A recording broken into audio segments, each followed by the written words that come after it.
دھمکیاں تو دیتے ہیں بہت بڑی بڑی کہ ایران کو ناکوں چنے چبوا دیں گے، پتھر کے دور میں بھیج دیں گے، اس کو مکمل طور پر تباہ و برباد کر دیں گے، وہ ہماری تمام شرائط مانیں. لیکن اصل میں ہو کیا رہا ہے گراؤنڈ پہ؟ اصل میں گراؤنڈ پہ یہ ہو رہا ہے کہ امریکہ کی فوج کی جو سیلز ہیں، ان کے جو کمانڈوز ہیں، ایلیٹ کمانڈوز، وہ ہار گئے ہیں. اور کس سے ہار گئے ہیں؟ ایرانی پولیس سے ہار گئے ہیں. ایرانی ایک پولیس ہے جو اسپیشلائزڈ ان کا یونٹ ہے ایرانی پولیس کا، اس کو فراجہ کہتے ہیں. فراجہ کے جو اہلکار ہیں انہوں نے امریکی فورسز سے سب سے پہلے اصفہان میں جو گراؤنڈ انویژن ہوا اس کو روکا، ان کے ساتھ کامبیٹ سچویشن میں رہے بہت دیر تک، اور اس کے بعد ان کے پاس پاسداران انقلاب کی مدد پہنچ گئی جو ان کے فوجی ہوتے ہیں ایران کے، اور وہ وہاں پر پہنچے اور انہوں نے ایرانی پولیس کی مدد کی اور ان کے ساتھ لڑے. تو ایک بہت بڑا جو مثالی کارنامہ ایرانی پولیس نے انجام دیا وہ یہ دیا کہ انہوں نے سب سے بڑا ریکارڈ جو ہے وہ دنیا کا اپنے نام کر لیا. ایرانی پولیس نے 2 امریکی طیارے مار گرائے، اور اس کو ایرانی میڈیا کوٹ کرتے ہوئے بتا رہا ہے مختلف آفیشلز کو کہ جو فراجہ ہیں، یعنی اسپیشلائزڈ جو ایلیٹ فورس ہے اس کی، ایرانی پولیس کی، وہ سب سے پہلے اس نے رسپونڈ کیا اس اطلاع پہ کہ دشمن ہماری سرزمین کے اندر آ گیا ہے اور ایک ریموٹ لوکیشن پہ آ گیا ہے. اور ریموٹ لوکیشن میں اصفہان میں جب وہ آئے اور طیاروں کے ذریعے یو ایس سیلز پہنچے، تو جو طیارے ابھی فضا میں تھے کہ ان کو جو کنونشنل توپیں ہیں ان سے نشانہ بنایا گیا، اور ایرانی پولیس نے ان کو انگیج کرنے کی کوشش کی. ایرانی پولیس کی شدید فائرنگ سے کچھ طیاروں کو بہت ہی شدید نقصان پہنچا. وہ ابھی فضا میں تھے، ابھی زمین پہ نہیں آئے تھے، اور اس کے بعد جب وہ زمین پر آئے تو وہ تباہ ہو گئے، اور ان میں سے 2 طیارے کم از کم جو ہے وہ ایران کی فراجہ فورس جو تھی، پولیس فورس، اس نے تباہ کیے. تو یہاں پہ جب یہ اترے تو اس کے بعد فراجہ کے جو اہلکار تھے وہ یہاں پہ پھیل گئے پورے اصفہان کے اس پورے علاقے میں، اس ڈیزرٹ میں، اور انہوں نے ڈیزرٹ میں پھیل کر صحرا کے اندر یہ دیکھا کہ کون کون سے طیارے ہیں جن کو نشانہ بنایا گیا ہے، ان میں سے کیا کیا سامان نکلا ہے. انہوں نے بہت سارا فوجی ساز و سامان ان طیاروں سے برآمد کیا. بہت سے طیاروں کو کہا گیا ہے کہ امریکہ کی جانب سے کہ ان کو امریکی فورسز کے اہلکاروں نے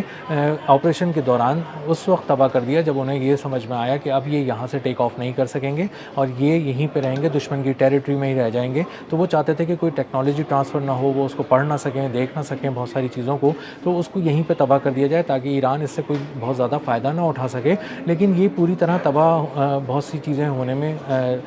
کامیاب وہ نہیں ہو سکے تباہ کرنے میں، اور بہت سے ڈاکیومنٹس اور بہت ساری ایسی چیزیں تھیں، بہت سی آئی ڈیز ایسی تھیں جو وہاں سے مل گئیں، اور اس سے پتہ چلا کہ اس کو چلانے والے جو تھے، جو اڑانے والے تھے ان طیاروں کو، ان میں سے خاتون پائلٹ بھی تھیں. اس کے علاوہ اس میں بہت سے ایسے دستاویزات بھی وہاں سے ملے جس سے پتہ چلتا ہے کہ وہ مشن کیا تھا، اور مشن جو تھا وہ کسی پائلٹ کو چھڑانے کا، بچانے کا نہیں تھا، اس کو ریسکیو کرنے کا نہیں تھا، بلکہ وہ یورینیم افزودہ کرنے والی جو جگہ تھی وہاں پہنچنا تھا، اور وہ اصفہان کے قریب بھی تھی موجود مبینہ طور پہ. اور اس کے علاوہ جو اصفہان کے قریبی جو نتنز کا علاقہ ہے، جو ہمیشہ سے بہت ہی خاص جو نظر میں رہا ہے پوری دنیا کے، اور پوری دنیا سمجھتی ہے کہ نتنز کو اگر تباہ کر دیا جائے تو ایران کی یورینیم افزودگی کی جو صلاحیت ہے وہ ختم کر دی جائے گی، اس کی ایٹمی طاقت بننے کی کا جو خواب ہے وہ ہمیشہ کے لیے ختم ہو جائے گا. اور اسی لیے ہم نے دیکھا بھی کہ گزشتہ جو اسرائیل اور ایران وار ہوئی تھی اس میں بھی امریکہ نے اپنے جو B-2 بمبار طیارے ہیں اس سے بھی حملہ کیا تھا، اور بتایا تھا کہ نتنز میں ہم نے حملہ کیا ہے، اور جو فیسلٹی ہے نیوکلیئر ایران کی اس کو ہم نے مکمل طور پہ تباہ کر دیا، اور ایران اب کبھی بھی ایٹمی طاقت نہیں بن سکے گا. لیکن اس کے بالکل 1 ہی سال بعد امریکہ کو یہ خیال آیا، 6 مہینے بعد ہی تقریباً، کہ جو ایران ہے وہ تو ابھی بھی ایک نیوکلیئر اسٹیٹ بننے جا رہا ہے، اور اگر اس نے دھماکے کر دیے تو وہ ایک ایٹمی طاقت بن جائے گا، اور ہم اس کو ایٹمی طاقت نہیں بننے دیں گے. تو ڈونلڈ ٹرمپ اپنی ہر بات سے ہر تھوڑے دن کے بعد مکر جاتے ہیں، پھر جاتے ہیں، یو ٹرن لے لیتے ہیں، اور اس کو انہیں کوئی شرمندگی بھی نہیں ہوتی، نہ ان سے کوئی دنیا جواب مانگتی ہے، کیونکہ دنیا کو یہ بھی ڈر لگا رہتا ہے کہ اگر ڈونلڈ ٹرمپ سے کوئی بات کی جائے گی تو وہ بجائے اس کے کوئی ایک معقول جواب دیں، وہ مذاق اڑانے پہ آ جائیں گے، یا بدتمیزی کرنے پہ آ جائیں گے، یا ڈانٹنے پہ آ جائیں گے، جس سے جو دنیا میں کسی بھی ملک کا وقار ہے وہ مجروح ہو سکتا ہے. کیونکہ ان کی لینگویج بھی کچھ 2 دن پہلے دیکھی جا چکی ہے، جو انہوں نے اپنے سوشل میڈیا اکاؤنٹ سے شیئر کی ایک ٹویٹ، جس کو ڈاٹ کر کے پڑھتے رہیں گے آپ، کیونکہ اس میں گالیاں ہیں، اور اگر آپ اس کو پڑھنا شروع کریں گے، کسی کو سنانا شروع کریں گے تو بار بار آپ کو بیپ لگانی پڑے گی. تو یہاں پہ جو کیا گیا حملہ اصفہان کے اندر امریکہ کی جانب سے، وہ حملہ بالکل ناکام ہو گیا۔ یورینیم افزودہ کرنے کی، یورینیم کو اٹھا کے لے جانے کی جو کوشش تھی وہ بری طرح فلاپ ہو گئی، اور ایک ہالی ووڈ فلم کی طرح جو سین کریٹ کر کے یہ لوگ آئے تھے امریکہ کی جانب سے، ان کی فورسز وہ بری طرح ناکام ہو گئیں، اور یہ وہی فوجی قیادت جس کو انہوں نے 8 جرنیلز کو 2 روز پہلے فارغ کر دیا، ملٹری سے نکال دیا، جبری طور پہ ریٹائر کر دیا، صرف اس لیے کہ وہ یہ بات بتانا چاہتے تھے کہ پلیز آپ ایرانی سرزمین پہ قدم مت رکھیے گا، کیونکہ ان کی تیاری بہت زیادہ ہے اور ان سے آپ نہیں لڑ سکیں گے، اور آپ وہاں سے واپس نہیں لا سکیں گے کوئی اپنے فوجیوں کو۔ تو یہ بھی کہا جا رہا ہے کہ یہ بھی رپورٹس ہیں کہ بہت سارے جو امریکی فوجی ہیں ان کو بھی نشانہ بنایا گیا ہے، وہ جو زمین پہ اترے تھے، اصفہان کی زمین پہ اترے تھے، طیاروں کے ذریعے آئے تھے US سیلز سے، اور ان میں سے بھی بہت سے واپس نہیں جا سکے، اور اس کو بھی ابھی کنفرم ہونا ہے۔ لیکن جو ایرانی پولیس ہے فراجہ، اس نے دنیا میں ایک تاریخ رقم کر دی ہے، اپنا ایک نیا ریکارڈ بنا دیا ہے کہ وہ US سیلز سے لڑی، دنیا کی سپر پاور سے ایرانی پولیس لڑی، اور ان کی بھی جو ایلیٹ کمانڈوز تھے ان سے ایرانی پولیس فراجہ نے لڑائی کی، اور نہ صرف لڑائی کی بلکہ 2 ان کے بڑے طیاروں کو ناقابل تلافی نقصان پہنچایا، اس حد تک کہ ان کو بعد میں تباہ کر دیا گیا، وہ مٹی کا ڈھیر ہو گئے۔ ایرانی سرزمین پہ ان کے جو پرخچے ہیں وہ آج بھی پڑے ہوئے ہیں، اور ان کو اٹھایا گیا ہے، اور ان کی تصاویر پوری دنیا نے دیکھی ہیں، اور یہ بھی دیکھا ہے کہ وہ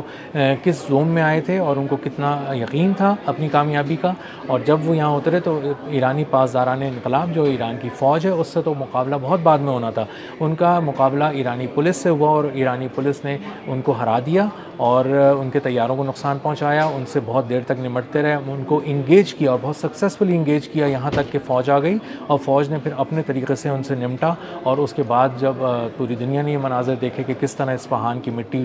قبرستان بن گئی، امریکی طیاروں کا 12 طیارے جو ہیں وہ راکھ ہو گئے، $800 ملین کا ایک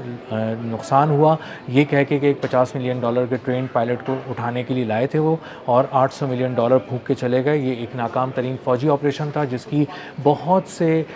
جگہوں پہ ڈونلڈ ٹرمپ یہ جسٹیفیکیشنز دیتے رہے کہ ہم نے 155 طیارے بھیجے اور وہ وہاں گئے، انہوں نے کامیاب آپریشن کیا اور وہ اپنے فائٹر پائلٹ کو بچا کر لے گئے، لیکن وہ فائٹر پائلٹ کہاں ہے کسی کو نہیں پتا، وہ کون سے اسپتال میں ہے، اس کی حالت کیا ہے۔ آخری اطلاعات یہ تھیں کہ جب وہ ایرانی سرزمین پہ تھا تو وہ بہت زیادہ زخمی حالت میں تھا، اس کی حالت تشویشناک تھی، یہ بھی کہا جا رہا ہے کہ وہ مر چکا تھا، اور یہ سارا آپریشن جو تھا یہ سب ڈرامہ ہے اس کو بچانے کا، کیونکہ US کو خود بھی پتہ تھا کہ وہ بچا نہیں ہے، اور یہ بھی میڈیا رپورٹس تھیں بہت سارے جگہوں پہ، یہ بھی ڈسکس ہو رہا تھا بہت سے حلقوں میں کہ ان کے فوجی کو بچانے سے زیادہ اس کو مارنے کا آپریشن تھا، ایک ٹارگٹ کلنگ کا پروسیس تھا جس کو فالو کیا تھا اس پروسیجر کو، تاکہ وہاں پہ بہت سارے راز نہ رہ سکیں اور یہ بتایا جا سکے کہ زندہ پکڑنے کی جو کوشش ایران نے کی اس پائلٹ کو وہ ناکام ہو گئی۔ تو یہ بہت سارے جو بھی آپ میڈیا رپورٹس کو انالائز کریں گے، آپ کو آخر میں جب اس کو چھانیں گے سارے سچ کو تو آپ کو پتہ چلے گا کہ یہ ایک امریکہ کا آپریشن تھا جو اصفہان میں کیا گیا، 400 کلومیٹر اندر آنے کی کوشش کی گئی، زمین پہ قبضہ کرنے کی کوشش کی گئی، یورینیم کو چرانے کی کوشش کی گئی، تقریباً 1000 پاؤنڈ یورینیم لے جانے کی کوشش کی گئی جو کہ ناکام ہوئی، وہاں تک پہنچ نہیں سکے، اس سائٹ سے بہت پہلے اس کو روک لیا، ایرانی پولیس نے روکا، فراجہ نے روکا اور ان کو انگیج کر کے رکھا، یہاں تک کہ جو فوج تھی ایران کی وہ پہنچی اور انہوں نے سکسیسفلی تمام آنے والے جو در اندازی کرنے والے جو فوجی تھے US سیلز ان کو ٹھکانے لگایا، ان کے اکوپمنٹ کو ٹھکانے لگایا، اور یہ آپریشن 2 طرح سے تاریخ میں امر ہو گیا۔ ایرانی پولیس ہمیشہ کے لیے سرخرو ہو گئی، اور جو US سیلز تھے اور امریکہ کی ڈونلڈ ٹرمپ اور ان کی ایڈمنسٹریشن ہمیشہ کے لیے ایک کلنک کا ٹیکہ اپنے پاس اپنے ماتھے پہ سجا کر بیٹھ گئے۔ اب تک کے لیے اتنا ہی، ملتے ہیں اگلے ولاگ میں ایک نئی خبر، نئے تجزیے اور نئے زاویے کے ساتھ۔ اللہ حافظ۔